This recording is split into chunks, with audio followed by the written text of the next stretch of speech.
Hello दोस्तों, स्वागत है आप सभी का दान माची के लास्ट पार्ट में। और आज हम देखने वाले हैं बैल और गोलायत की लड़ाई। और क्या बैल इस लड़ाई में गोलायत को हरा भी पाएगा या नहीं, तो आज के इस पार्ट में हम यही जानने वाले हैं। तो चलिए इस पार्ट को अब शुरू करते हैं।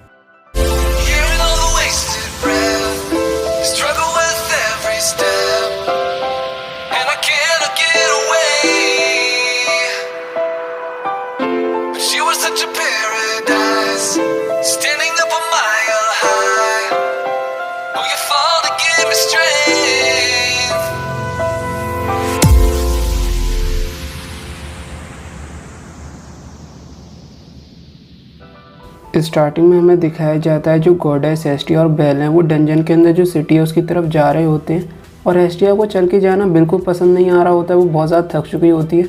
मगर जो बैल है वो गॉडेस एस्टिया को पीछे से धक्का दे रहा होता है ताकि गॉडेस एस्टिया आगे बढ़े। और हमें दिखाया जाता है जो आगे बाकी सभी लोग हैं वो गॉडेस एस्टिया और बैल का वेट कर रहे होते हैं। और लिली बैल से बोलती है, मास्टर बैल जल्दी आइए। उसके बाद हमें दिखाया जाता है कि वो सभी लोग रास्ते में एक जगह रुकते हैं और बैल एक बहुत ही ज़्यादा खूबसूरत नज़ारा देखता है। और बैल देखता है कि डंजन के इस फ्लोर पे बहुत सारे मॉन्स्टर हैं, मगर वो लड़ाई नहीं कर रहे, वो आराम कर रहे हैं। उसके बाद हमें दिखाया जाता है कि वो सभी लोग सिटी तक पहुंच जाते हैं। और सिटी के अंदर जब वो लोग चल रहे होते हैं तो क्रोज़ा और लिली एक शॉप पर जाते हैं।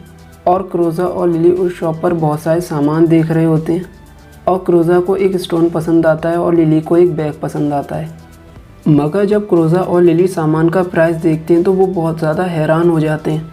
और वो लोग शॉपकीपर से कहते हैं कि सामान का प्राइस बहुत ज़्यादा है। और शॉपकीपर उनसे कहता है, अगर तुम लोगों को सामान ख़रीदना है तो ख़रीदो, वरना तुम लोग यहाँ से जा सकते हो। उसके बाद हमें दिखाया जाता है कि जो बैल है वो दूर से उन दोनों को देख रहा होता है और वो गॉडेस एस्टिया को ढूंढ रहा होता है। तो आइस बोलती है कि तुम गॉडेस एस्टिया को ढूंढ रहे हो? तो बैल बताता है हाँ। तो आइस बताती है कि गॉडेस एस्टिया वहाँ है। और हमें दिखाया जाता है कि गॉडेस एस्टिया एक परफ्यूम की दुकान पर थी और वो एक परफ्यूम खरीद रही थी। और जब बैल गॉडेस एस्टिया की तरफ जा रहा होता है तभी वो एक बंदे से टकरा जाता है। और ये वही बंदा था जिससे बैल की लड़ाई रेस्टोरेंट के अंदर हुई थी। और वो बंदा बैल को परेशान करने की कोशिश करता है, मगर उसके दोस्तों से रोकते हैं और कहते हैं कि तुम्हें इस बंदे को परेशान नहीं करना चाहिए। और वो बंदा अपने दोस्तों से पूछता है, मगर मुझे ऐसा क्यों नहीं करना चाहिए? तो उसके दोस्त कहते हैं कि तुम खुद ही देख लो। और वो देखता है कि उसके सामने स्वॉर्ड प्रिंसेस खड़ी थी, जिसे देखने के बाद वो बंदा बहुत ही ज़्यादा डर जाता है और डर के मारे वहाँ से चले जाता है। और हरमीस उन लोगों को जाते हुए देख लेता है। उसके बाद हमें दिखाया जाता है जो गॉडेस हेस्टिया हैं वो एक परफ्यूम खरीद लेती हैं और लिली एक बैग खरीद लेती है। और हेस्टिया और लिली एक दूसरे से लड़ाई कर रहे होते हैं क्योंकि उन्हें लगता है कि सामने वाले ने पैसे वेस्ट कर दिए। और जो लोकी फैमिली की गर्ल्स हैं वो उनकी फ़ाइट को शांत कराती हैं और बोलती है कि कैसा रहेगा कि आज हम सभी गर्ल्स एक साथ गर्म पानी के झरने में नहाने चलें। और हमें दिखाया जाता है कि लिली और हेस्टिया मान जाते हैं और फिर सभी गर्ल्स वहाँ से चली जाती हैं। और लड़कियों के जाने के बाद जो हरमीस है वो बैल को अपने पास बुलाता है और उससे बोलता है कि मैं तुमसे कुछ बात कर सकता हूँ। और हरमीस और बैल कुछ बातें कर रहे होते हैं, तभी बैट उन्हें देख लेता है। और बैट बैल को देख के बिल्कुल खुश नहीं था और वो फिन से पूछता है कि बैल यहाँ क्या कर रहा है। और बैट फिन को पकड़ लेता है और कस कस के हिला रहा होता है और बोलता है, मुझे बताओ कि ये बच्चा यहाँ क्या कर रहा है। और फिन कहता है, काम डाउन, मैं बता रहा हूँ, मुझे नीचे उतारोगे। उसके बाद सीन शिफ्ट होता है और हमें दिखाया जाता है कि हरमीस और बैल जंगल के अंदर जा रहे होते हैं। और बैल हरमीस से बोलता है कि लॉर्ड हरमीस, हम कहाँ जा रहे हैं? तो हरमीस बैल को आंसर देता है कि बैल, तुम्हें थोड़ी देर में पता चल जाएगा। उसके बाद हमें दिखाया जाता है कि हरमीस एक पेड़ के ऊपर चढ़ता है, वो बैल को उस पेड़ पर आने की बोलता है। और जब बैल उस पेड़ पर चढ़ता है तो हरमीस बैल से बोलता है, बैल उधर देखो। और हमें दिखाया जाता है कि बैल और हरमीस के सामने जो लड़कियां हैं वो नहा रही होती हैं। और बैल हरमीस से बोलता है, लॉर्ड हरमीस, हमें यहाँ नहीं होना चाहिए। मगर हरमीस को तो मस्ती करनी थी, इसलिए वो बैल की कोई भी बात नहीं मानता है। और बैल जब हरमीस को समझा रहा होता है तभी वो पानी के अंदर गिर जाता है और सभी लड़कियाँ उसे देख लेती हैं। और बैल उन सब लड़कियों को देख के बहुत ज़्यादा डर जाता है और वो बहुत ही तेज़ी से वहाँ से भाग लेता है। मगर आसिफी को पता चल जाता है कि बैल को यहाँ पर हरमीस लाए हैं। उसके बाद हमें दिखाया जाता है कि जब बैल वहाँ से भाग के जंगल की तरफ जा रहा होता है तो जंगल में बैल को रियू मिलती है। और रियू बैल को देख के थोड़ा सा हैरान हो जाती है। फिर हमें दिखाया जाता है कि रियू और बैल कहीं जा रहे होते हैं और वो एक ऐसी जगह पर पहुँचते हैं जहाँ पर बहुत सारी तलवारें और आर्मर थे। और बेल रियो से पूछता है, मिस रियो हम कहाँ हैं? तो रियो बताती है कि बेल हम इस जगह पर हैं जहाँ पर मेरे फैमिली के लोग मरे थे और ये इनकी कब्रें हैं। और ये सुनने के बाद बेल थोड़ा हैरान हो जाता है। उसके बाद रियो बेल को बताती है, बेल क्या तुम जानते हो जो गिल्ट है उसने मेरे ऊपर बैन लगा रखा है, क्योंकि मेरे फैमिलिया के मरने के बाद जिस फैमिलिया ने मेरे फैमिलिया को मारा था, मैंने उस फैमिलिया के सभी मेंबर्स को बहुत ही ज़्यादा बुरी तरीके से मार डाला था, क्योंकि मेरे ऊपर मेरी नफ़रत इतनी ज़्यादा हावी हो गई थी कि मैं उन लोगों को बस मार देना चाहती थी। और जब मैंने उन सभी लोगों को मार दिया तब मुझे ऐसा लग रहा था कि शायद मैं भी ज़िंदा नहीं बचूंगी, मगर तभी मुझे किसी ने बचाया। तो बेल बोलता है कि आप रेस्टोरेंट के लोगों की बात कर रही हैं? और रियो कहती है, हाँ बेल, उन लोगों ने मेरे को एक्सेप्ट किया जैसी मैं थी। और बेल मैं तुम्हें मेरी सच्चाई इसलिए बता देना चाहती थी ताकि तुम्हें पता चल जाए कि मैं कैसी इंसान हूँ, और माफ़ करना अगर मेरी स्टोरी ने तुम्हें बोर कर दिया हो। और बेल कहता है, नहीं नहीं मिस रियो, ऐसा कुछ नहीं है, आप बहुत ही अच्छे इंसान हैं। और रियो बोलती है, बेल तुम्हें पता है तुम बहुत ही ज़्यादा अच्छे इंसान हो और तुम जैसे एडवेंचरस बहुत ही ज़्यादा रेयर होते हैं। उसके बाद रियो और बेल वापस टेंट की तरफ चल देते हैं। उसके बाद रात में हमें दिखाया जाता है कि वही रेस्टोरेंट वाला बंदा बेल से बहुत ज़्यादा जेलस था और वो बेल को एक सबक सिखाना चाहता था, और वो प्लान कर रहा होता है कि कैसे वो बेल को सभी लोगों से अलग कर सके ताकि वो बेल को सबक सिखा पाए। और तभी उनके टेंट में कोई आ जाता है। उसके बाद नेक्स्ट डे हमें दिखाया जाता है कि आइस मिडिल फ्लोर के लिए टेंट से जा रही होती है और बेल और आइस एक दूसरे को गुड बाय और एक दूसरे को विश करते हैं जाने से पहले। और एस्ट्रिया टेंट के अंदर से ये नज़ारा देख रही होती है और वो ज़्यादा खुश नहीं होती है, मगर तभी वो एक स्मेल सूंघती है और बेहोश हो जाती है।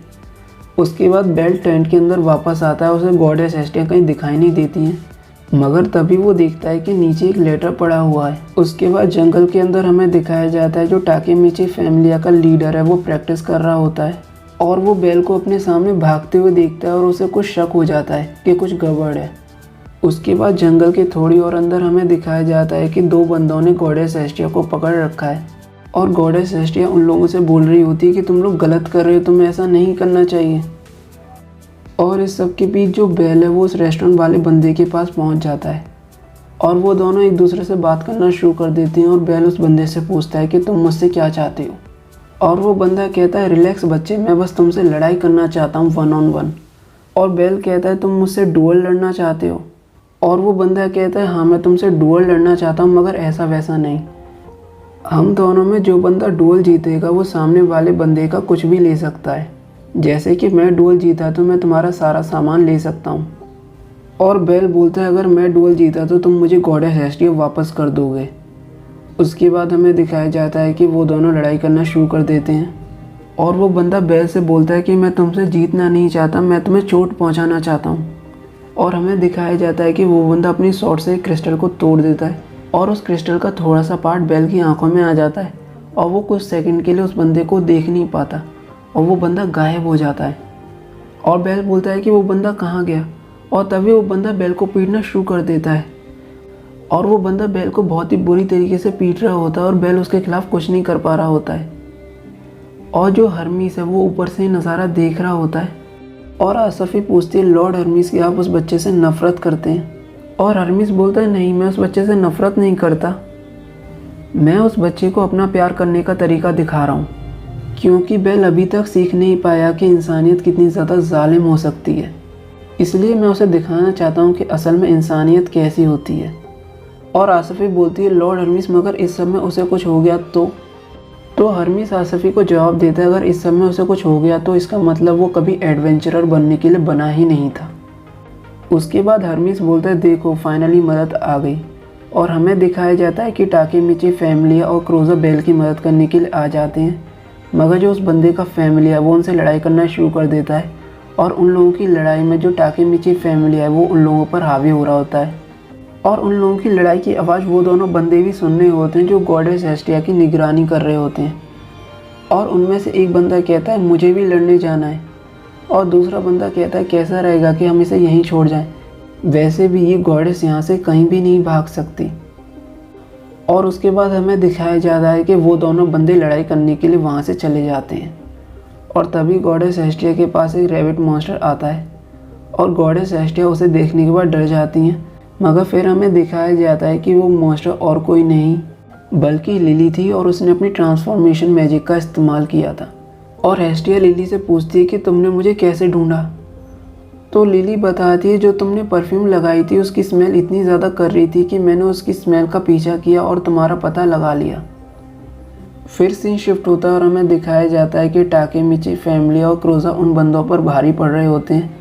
मगर तभी पीछे से एक बंदा क्रोजो पर अटैक कर देता है और क्रोजो उस बंदे से बचता है। मगर इस सब में जो हेफाइस्टस ने उसे सामान दिया था वो सामान नीचे गिर जाता है खाई के अंदर। और तभी दूसरा बंदा क्रोजो को इंजर्ड करने ही वाला होता है। तभी रियू वहाँ आ जाती है और उस बंदे को सबक सिखा देती है। और उसके बाद हमें दिखाया जाता है कि जो रियू है वो बाकी बंदों को बहुत बुरी तरीके से हरा रही होती है। मगर जो बेल की हालत थी वो उस रेस्टोरेंट वाले बंदे से लड़ने के बाद बहुत ही ज़्यादा ख़राब हो गई थी। और बेल अपने आप को संभाल नहीं पा रहा होता है क्योंकि उस बंदे की लोकेशन उसे पता नहीं होती। फिर बेल अपनी आंखें बंद करता है और फोकस करने की कोशिश करता है और उस बंदे को सेंस करने की कोशिश करता है। और फाइनली बेल उस बंदे को सेंस कर पाता है और जैसे ही वो बंदा बेल को अटैक करने वाला होता है बेल उसके अटैक को डॉज करता है, जिसे देखने के बाद हर्मिस बहुत ज़्यादा इम्प्रेस हो जाता है। और ये देखने के बाद वो रेस्टोरेंट वाला बंदा बहुत ही ज़्यादा घबरा जाता है और बेल पे बहुत ही ज़्यादा तेज़ी से अटैक करना शुरू कर देता है। मगर बेल उसके अटैक को डॉज कर रहा होता है, जिसे देखने के बाद उस बंदे को बहुत ही ज़्यादा गुस्सा आती है और वो अपनी तलवार निकाल लेता है और बेल पे अटैक करता है। मगर बेल उस अटैक को डॉज करता है और उसकी तलवार क्रिस्टल में जाके लग जाती है, जिसकी वजह से क्रिस्टल का थोड़ा सा हिस्सा उसकी आंखों में आ जाता है और बेल उसे सही से सेंस कर पाता है। और वो बंदा बेल पे एक और अटैक करता है, मगर बेल अपनी तलवारों की मदद से उसकी तलवार को पकड़ लेता है और तोड़ देता है। और बेल उस बंदे का जो इनविजिबल वाला मैजिक होता है उसे भी बेकार कर देता है। फिर हमें दिखाया जाता है कि इस सब के बाद वो बंदा बहुत ही ज़्यादा गुस्सा होता है और वो अपनी टूटी हुई तलवार से ही बेल को मारने की कोशिश करता है। मगर तभी उन दोनों को एक आवाज़ सुनाई देती है और वो आवाज़ कहती है स्टॉप। और बेल देखता है कि ये आवाज़ और किसी की नहीं बल्कि गॉडेस हेस्टिया की थी। मगर वो रेस्टोरेंट वाला बंदा रुक नहीं रहा होता है और उसका ब्लेड बेल के मुंह पर आ जाता है। और तभी हमें दिखाया जाता है गॉडेस हेस्टिया अपनी गॉडली पावर का इस्तेमाल करती हैं, जिसे देखने के बाद सभी लोग बहुत ज़्यादा डर जाते हैं। और गॉडेस हेस्टिया सभी लोगों से बोलती है तुम सभी लोगों को लड़ाई करना बंद कर देना चाहिए। और गॉडेस हेस्टिया के इस रूप को देखने के बाद उस रेस्टोरेंट वाले बंदे के सभी दोस्त वहाँ से भाग जाते हैं। और वो रेस्टोरेंट वाला बंदा कहता है कि तुम लोग कहाँ भाग रहे हो। मगर तभी गॉडेस हेस्टिया उस बंदे के पास आती हैं और वो रेस्टोरेंट वाला बंदा भी बहुत ज़्यादा डर जाता है गॉडेस हेस्टिया से और वहाँ से भाग जाता है। और हर्मिस बोलता है लगता है कि आज का शो ख़त्म हो गया। उसके बाद हमें दिखाया जाता है कि गॉडेस हेस्टिया बेल को चेक कर रही होती हैं और गॉडेस हेस्टिया बेल से सॉरी बोलती हैं कि उनकी वजह से बेल को इतनी ज़्यादा तकलीफ़ हुई। और बेल कहता है कोई बात नहीं गॉडेस हेस्टिया, मुझे खुशी है कि आप सही सलामत हैं। और इस सब के बाद जो लिलिया वो बोलती है अंत भला तो सब भला। और तभी उन लोगों को एक अर्थक्वेक की आवाज़ आती है। उसके बाद हमें देखने को मिलता है जो हमें अर्थक्वेक लग रहा था वो अर्थक्वेक नहीं है बल्कि डंजन के अंदर बहुत ही ज़्यादा अंधेरा छा रहा था। और आसफ़ी हर्मिस से पूछती है कि क्या हो रहा है। तो हर्मिस बताता है जो डंजन है वो अपना गुस्सा जाहिर कर रहा है क्योंकि हेस्टिया ने अपनी गॉडली पावर का इस्तेमाल करा है डंजन के अंदर और इस वजह से अब हम लोग डंजन के अंदर बंद हो चुके हैं। उसके बाद हमें दिखाया जाता है कि डंजन का जो ऊपर वाला क्रिस्टल का मार्बल था वो टूटता है और उसके अंदर से एक ब्लैक गोलायत निकलता है। और फिर हमें फ्लोर 18 पर उसकी रोर सुनाई देती है और उसकी रोर सुनने के बाद 18 फ्लोर पर बहुत सारे मॉन्स्टर आ जाते हैं और वो मॉन्स्टर एडवेंचरर पर अटैक करना शुरू कर देते हैं। और बेल ही नज़ारा देख रहा होता है और बेल बोलता है कि हमें उनकी मदद करने जाना होगा। और रियो बोलती है कि तुम ऐसा नहीं कर सकते। क्या तुम्हें लगता है कि तुम इतने ज़्यादा ताकतवर हो कि तुम उन मॉन्स्टर को रोक लोगे। और ये सुनने के बाद बेल सभी लोगों का फेस देखता है और रियो से बोलता है कि मैं उनकी मदद करने जाऊंगा। और ये सुनने के बाद रियो बेल से बोलती है कि तुम्हारी लीडरशिप स्किल बहुत ज़्यादा बुरी हैं मगर तुम गलत नहीं हो लोगों को बचाने के मामले में। उसके बाद हमें दिखाया जाता है कि रियो वहाँ से मॉन्स्टर से लड़ाई करने के लिए चली जाती है और हमें दिखाया जाता है कि जंगल के अंदर वही रेस्टोरेंट वाले बंदे का जो ग्रुप है उसे एक मिनटों मारने वाला होता है। मगर तभी बेल वहाँ आ जाता है और उस बंदे को बचा लेता है और लिली उस बंदे को एक सुरक्षित एरिया में ले जाती है। उसके बाद हमें दिखाया जाता है कि सिटी के अंदर एडवेंचरर बोल रहे होते हैं कि ये क्या हो रहा है, और तभी वहाँ पर आसफ़ी आ जाती है और वो बोलती है जितने भी एडवेंचरर हैं और जितने भी वेपन्स हैं हमारे पास उन्हें तैयार करो, क्योंकि हमें इस बड़े वाले मॉन्स्टर को ठिकाने लगाना है। और उनमें से एक एडवेंचरर बोलता है क्या तुम मजाक कर रही हो, तुम देख रही हो मॉन्स्टर कितना ज़्यादा बड़ा है। तो आसफ़ी बोलती है कि हमारे पास और कोई रास्ता नहीं है, हम लोग डंजन के अंदर ट्रैप हो चुके हैं और हम इस डंजन से जब तक नहीं निकल सकते जब तक हम इस मॉन्स्टर को मार नहीं देते। और ये सुनने के बाद उनमें से एक एडवेंचरर बोलता है हमारे पास जितने भी एडवेंचरर्स हैं उन्हें तैयार करो, आज हमें कुछ मॉन्स्टर्स की बैंड बजानी है। और इस सब के बीच हमें दिखाया जाता है जो रियू है वो ब्लैक गोलायत से लड़ाई कर रही होती है और बेल, क्रोजा और बाकी सभी लोग उसकी मदद कर रहे होते हैं। मगर रियू ये जानती है कि ये सब भी काफ़ी नहीं है ब्लैक गोलायत को रोकने के लिए। और जब रियू बहुत ही तेज़ी से भाग रही होती है तभी वो हाइपर स्पीड में आसफ़ी से बातें करती है और आसफ़ी रियू को बताती है कि मदद आ चुकी है और सभी एडवेंचरर एक बहुत ही बड़ा स्पेल कास्ट कर रहे हैं ताकि वो ब्लैक गोलायत को हरा सकें। और जब तक वो लोग स्पेल कास्ट कर रहे हैं तुम्हें इस गोलायत का ध्यान भटकाए रखना होगा। और रियू बोलती है कि मैं समझ गई, मगर कैसा रहेगा कि इसमें तुम मेरी मदद करो। और आसफ़ी बोलती है हाँ क्यों नहीं। उसके बाद हमें दिखाया जाता है कि आसफ़ी और रियू उस गोलायत का ध्यान भटका रहे होते हैं और कुछ एडवेंचरर स्पेल कास्ट कर रहे होते हैं। और जो एडवेंचरर स्पेल कास्ट नहीं कर पाते वो मॉन्स्टर से लड़के मदद करने की कोशिश कर रहे होते हैं। और हमें दिखाया जाता है कि लड़ाई करते वक्त बेल गोलायत से एक बंदे को बचाता है और उस बंदे को बचाने के बाद बेल अपनी नाइफ से उस गोलायत पे अटैक कर देता है और उसे घायल कर देता है। उसके बाद हमें दिखाया जाता है जो स्पेल है वो रेडी हो जाता है और सभी लोग उस स्पेल को गोलायत के ऊपर फायर कर देते हैं और उस स्पेल की वजह से गोलायत को बहुत ज़्यादा दर्द होता है और वो बहुत ही तेज़ी से चिल्लाता है। उसके बाद हमें दिखाया जाता है कि गोलायत गिर जाता है और सभी एडवेंचरर गोलायत के ऊपर अटैक कर देते हैं, मगर तभी गोलायत रिकवर हो जाता है और जिसे देखने के बाद आसफ़ी बहुत ज़्यादा हैरान हो जाती है और वो बोलती है कि गोलायत इतनी जल्दी रिकवर कर सकता है। और उसके बाद हमें दिखाया जाता है कि गोलायत सभी एडवेंचरर्स पे अटैक कर देता है और सभी एडवेंचरर्स बहुत ज़्यादा घायल हो जाते हैं। और थोड़ी देर बाद हमें दिखाया जाता है आसफ़ी, रियू और बेल मॉन्स्टर से लड़ाई कर रहे होते हैं और रियू बेल से बोलती है बेल तुम इन मॉन्स्टर को संभालो, मैं और आसफ़ी गोलायत से लड़ाई करने जा रहे हैं ताकि एडवेंचरर्स को टाइम मिल सके और वो एक और स्पेल से गोलायत पे अटैक कर दें। और अगर उसके बाद भी गोलायत नहीं मरा तो हम लगातार स्पेल का इस्तेमाल करते रहेंगे जब तक गोलायत मर नहीं जाता। और एक बार गोलायत मर गया तो ये सभी मॉन्स्टर भी रुक जाएंगे। उसके बाद हमें दिखाया जाता है कि आसफ़ी और रियू गोलायत से लड़ाई करने चली जाती हैं। उसके बाद हमें दिखाया जाता है कि लिली एडवेंचरर्स को सुरक्षित जगह छोड़ के वापस आती है और एस्टिया बोलती है शुक्र है लिली तुम ठीक हो। उसके बाद लिली जब टेंट के अंदर जा रही होती है तो वो एक वेपन देखती है। फिर सीन शिफ्ट होता है और हमें दिखाया जाता है कि आसफ़ी और रियू गोलायत से लड़ाई कर रही होती हैं और वो दोनों अपनी पूरी एनर्जी यूज़ करती हैं गोलायत से लड़ाई करने के लिए। और उनकी ये फाइट आकेमिची फैमिली का लीडर ओका देख रहा होता है और ओका अपने फैमिली के मेंबर से कहता है कि मेरे को मेरी शील्ड दो, मैं भी लड़ने जाऊंगा। और उसके फैमिली का मेंबर कहता है ओका आप नहीं जा सकते, अगर आप लड़ाई करने गए तो आप मारे जा सकते हैं। और ओका उसे बोलता है कि मैं खड़े खड़े तमाशा नहीं देख सकता, जबकि मैं जानता हूँ कि वो दोनों अपनी पूरी जान लगा रही हैं। उसके बाद हमें दिखाया जाता है कि बेल एग्रोनॉट स्किल का इस्तेमाल करता है और रियू और आसफ़ी सामने से हट जाती हैं और बेल फायर बोल्ट से उस गोलायत के सिर पर अटैक कर देता है। उसके बाद बेल बहुत ज़्यादा खुश होता है क्योंकि उसे लगता है कि उसने उस गोलायत को मार दिया, मगर तभी वो गोलायत हंसता है और बेल पे अटैक कर देता है और रियू कहती है बेल बचो, मगर जब तक बहुत ज़्यादा देर हो चुकी होती है और बेल उसके अटैक से नहीं बच पाता। और उसके बाद गोलायत बेल को मारने वाला होता है, मगर तभी वहाँ पर ओका आ जाता है और अपनी शील्ड की मदद से बेल को बचा लेता है। फिर हमें दिखाया जाता है कि गोलायत की अटैक की वजह से वो दोनों दूर जाके गिरते हैं और एस्टिया को कुछ महसूस होता है और वो कहती है क्या हुआ। फिर हमें दिखाया जाता है कि जंगल के अंदर आसफ़ी और रियू बेल और ओका का इलाज कर रही होती हैं क्योंकि वो बहुत ज़्यादा इंजर्ड हैं। और एस्टिया और लिली वहाँ आ जाती हैं और वो रियू से बोलती हैं कि तुम्हें यहाँ से जाना चाहिए क्योंकि उस गोलायत को संभालने के लिए हमें कोई चाहिए, और डोंट वरी इन दोनों का ख्याल मैं रख लूँगी, इसलिए रियू तुम्हें यहाँ से जल्द जाना चाहिए। और आसफ़ी और रियो गोलायत से लड़ने चले जाते हैं। फिर हमें दिखाया जाता है कि हेस्टिया बेल से बोल रही होती है, बेल जागो, जल्द से जल्द जागो बेल, तुम देख नहीं सकते कि हम सभी लोग लड़ाई कर रहे हैं और हमें तुम्हारी ज़रूरत है। और बेल कहता है, गॉडेस हेस्टिया मैं आपको सुन पा रहा हूँ, मगर मेरी बॉडी बहुत ज़्यादा थक चुकी है, मैं जाग नहीं पा रहा।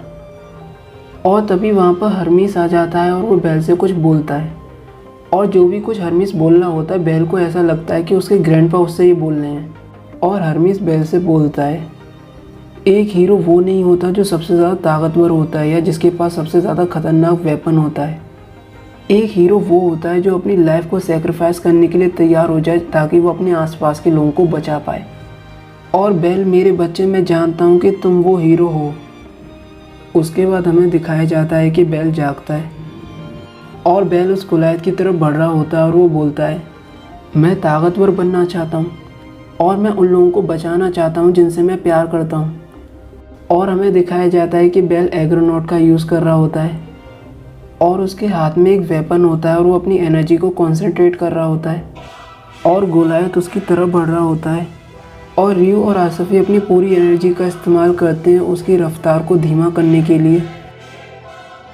और जब वो दोनों हार जाते हैं तो मिकोटो अपनी स्पेशल स्किल का इस्तेमाल करती है गोलायत को रोकने के लिए, मगर उसकी स्किल भी गोलायत को ज़्यादा देर के लिए नहीं रोक पाती। उसके बाद हमें दिखाया जाता है कि गोलायत बेल की तरफ बढ़ रहा होता है तो क्रोजा फाइनली मैजिकल वेपन का इस्तेमाल करता है और उस गोलायत पर अपनी पूरी ताकत से अटैक कर देता है। और अपनी पूरी ताकत से अटैक करने के बाद उसका मैजिकल वेपन टूट जाता है और क्रोजा बोलता है, शायद हेफाइस्टस सही बोल रही थी, मुझे अपने दोस्तों को बचाने के लिए मैजिकल वेपन्स का इस्तेमाल करना पड़ेगा। उसके बाद हमें दिखाया जाता है कि सभी लोगों की कोशिशों के बाद बेल को इतना समय मिल जाता है कि वो अपनी एग्रोनॉट पावर को पूरी तरीके से यूज़ कर पाए। उसके बाद बेल तलवार लेता है और उस गोलायत पर पूरी ताकत से अटैक कर देता है। और हमें दिखाया जाता है कि बेल फाइनली उस गोलायत को मार देता है और जिसे देखने के बाद वहाँ जो भी एडवेंचरर खड़े होते हैं वो बेल के लिए बहुत ज़्यादा चीयर कर रहे होते हैं।